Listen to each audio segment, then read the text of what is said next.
हर प्रेम कहानी उस दिन शुरू होती है जब दो लोग मिलते हैं, और खत्म तब होती है जब वो बिछड़ते हैं।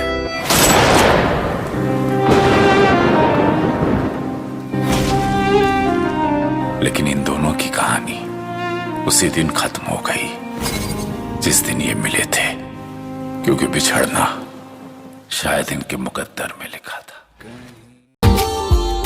Subscribe now and press the bell icon. Never miss an